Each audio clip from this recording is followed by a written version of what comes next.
আপনি পূর্বে একটা কাজ করছিলেন, আপনার নিশ্চয়ই মনে থাকার কথা। সেটা হচ্ছে ডলার সাইন দিয়ে কোনো সেলকে লক করছিলেন, তাই না? এখন আমরা এমন একটা সিস্টেম ব্যবহার করব, এটাও সেম সেলকে লক করবে, কিন্তু এটা আরও বেশি পাওয়ারফুল। একটা উদাহরণ টানি আগে। ধরেন আমি নতুন একটা শিট ক্রিয়েট করে অনেক গভীরে চলে গেলাম, একটা সেলের মধ্যে ক্লিক দিলাম। এখান থেকে আমি বের হয়ে দেখেন আমি একটা সেলে আগে ক্লিক দিছিলাম, এখন আরেকটা সেলের মধ্যে ক্লিক দিলাম। আপনি কি বলতে পারবেন যে এখানে কোন সেলটাতে আমি ক্লিক দিছিলাম? বলতে পারবেন না, কারণ হচ্ছে এটা চোখের পলকে হারাই গেছে। আচ্ছা, আমি এবার আরেকটা সেলের মধ্যে ক্লিক দিচ্ছি।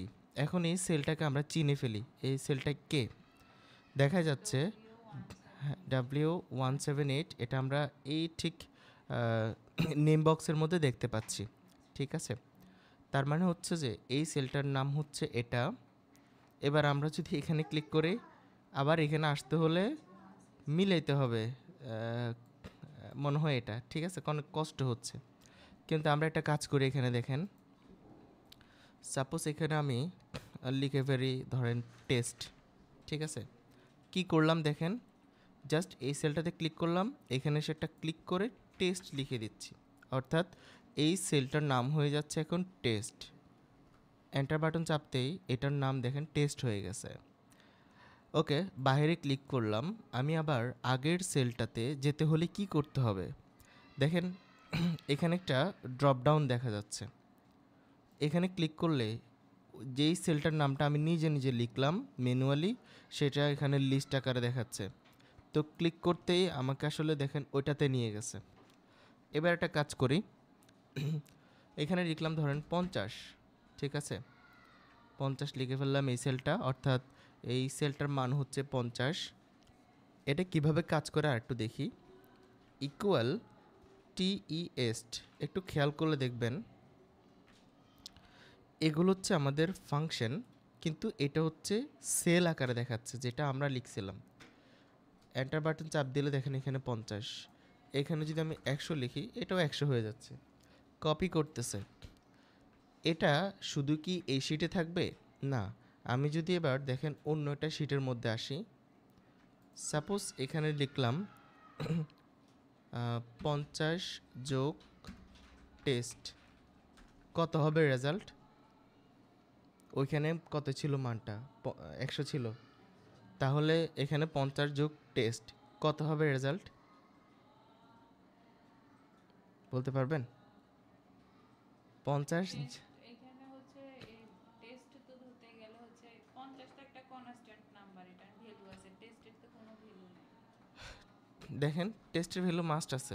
এই যে আমরা টেস্ট দ্বারা আসলে তো কোনো একটা ওইখানে সেলকে হিট করছি, 50, হ্যাঁ কোনো 50। একটা সেলকে হিট করলাম, ওইটাতে মনে হয় 100 ছিল, তার মানে 150 হয়ে যাওয়ার কথা। এই যে 150 হয়ে গেছে। কেমনে হইলো? সে এই মানটাকে ওইখানে নিয়ে গেছে।